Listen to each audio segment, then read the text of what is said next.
Right. Okay. Okay. So I was talking about the pathophysiology, the pathophysiology. We've talked about the increased hydrostatic pressure and the decreased osmotic pressure, oncotic pressure, because we said these two forces are the ones that are driving the balance between the oasis, between the movement of the fluid. So we've talked about the hydrostatic pressure. When it increases, it will lead to edema, because these two forces are supposed to be balanced. And when this one decreases or reduces, what will happen is that the fluid that will be coming back will reduce. The fluid will remain in the interstitial space here. And then we've talked about the obstruction of the oasis, the lymphatics. When it gets occluded here, what will happen that few fluid or less amount of fluid will be going to the left subclavian vein. So that will also cause edema. The third one is sodium retention, sodium water retention. Where water goes, sodium follows. So what happens is that in short is what we call renal tubules. Let me not go there. Let me just tell you that there is an increase in retention of sodium. Sodium will be retained in the blood. And when you retain a lot of sodium in the blood, what happens that water will follow. So you're going to have a lot of water in your blood. And therefore, there are chances that water will be. There are chances that water will start moving into the interstitial space.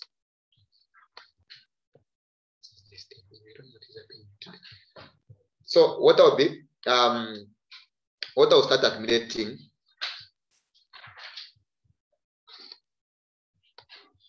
What's happening today? I can't write.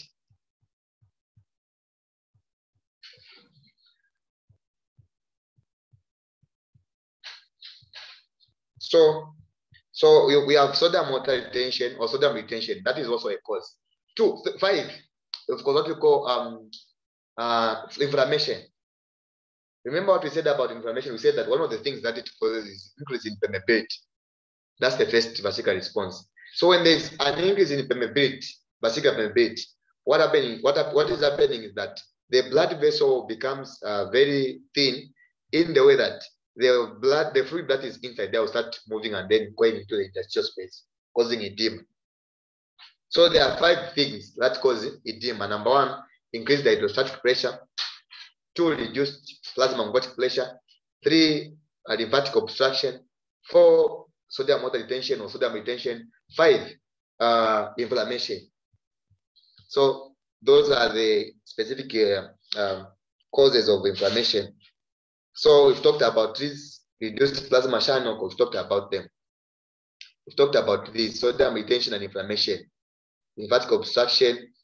Okay, and there is an addition there which is called arterial dilatation, meaning that dilation of the artery itself will cause the same thing. It's more like what happens in inflammation. This one, arterial dilatation, meaning if it is dilated, meaning that there will be an increase in blood flow, and that will lead to congestion.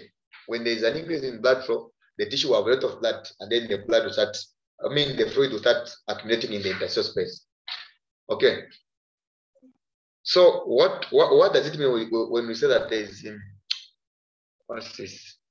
We say there is reduced oncotic pressure. It can be caused by the reduced amount of proteins in the body, because we said those proteins are the ones that drive that force. Okay. How about the plasma osmotic pressure? We said it's the fluid itself. So you can read through there. Those things are very straightforward. It's fair that we talked about them last time. So we've talked about these types of edema, transudate and exudate. So now I don't know the criteria that somebody can use to master this. All I know is that you can know them, differentiating them from poor and rich. The exudate, how do I remember this? Your ex-boyfriend or girlfriend will be always better than the current one. So the X will be better than the current one. So the exudate is rich, while the transudate is poor. Okay. So if it's rich, meaning that the proteins are a lot, they are about 3 grams per deciliter. If they are poor, they are less than 3 grams per. You've seen gap. And the specific gravity follows, it is less as well, because the transudate is poor. The X was better than the current one. So the X will have the specific gravity, which is greater than 1 as well. These are differences. We've got the 3: protein poor, specific gravity, and also the concentration itself. There are 3 differences in there. You can differentiate them by 3. due to imbalance in normal hemodynamic forces, you can talk about this, you can lead through, but just understand that the exudate is better, protein rich, while the transudate is poor. And also know the values, because we just have a question. What is if transudate? Sorry? Why are we finding this term transudate? The exudate, at least not to Shiva, is the past, maybe coming out. Number transudate, Nishi. Inflammation.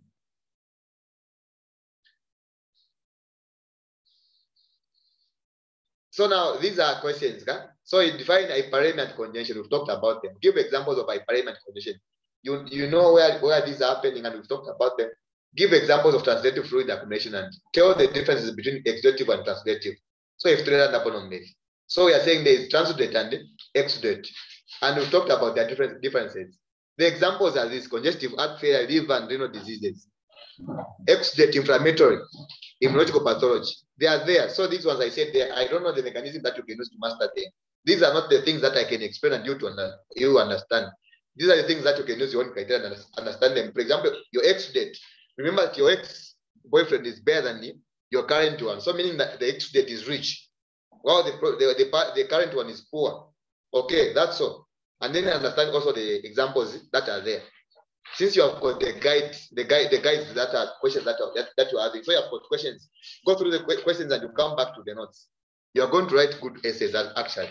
Okay. So edema, there can be different types of edema in according to tissues. We've got what we call pulmonary edema, which is the edema in lungs. Oh, sorry, lungs. Oh. ALR syndrome. So in lungs you've got pulmonary edema. Okay. In brain, we've got what we call cerebral edema. And what okay. Hyperemia, we've talked about this. Congestion, we've talked about them. So we are done for today. Questions?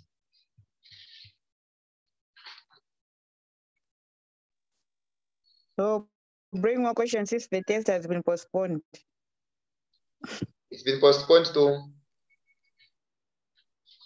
the 24th. 24th. So they want you people to finish the shock. Huh? They want you to do shock. Or they want you to finish hemodynamic disorders.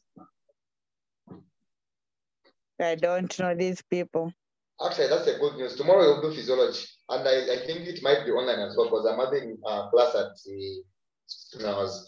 we are concluding neuroscience on Friday. So they are rushing. We're having the break starting from Monday up to Friday next week.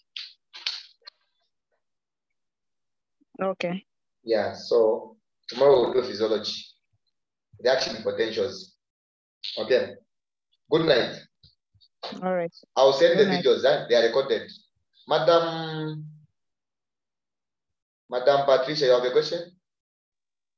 No. I'm yet to watch the videos. Since you have advised that the videos are there, I'll watch them where I want to be clear, then I can ask. All right. Say hi to Madam Emily Banda. She's not here? No.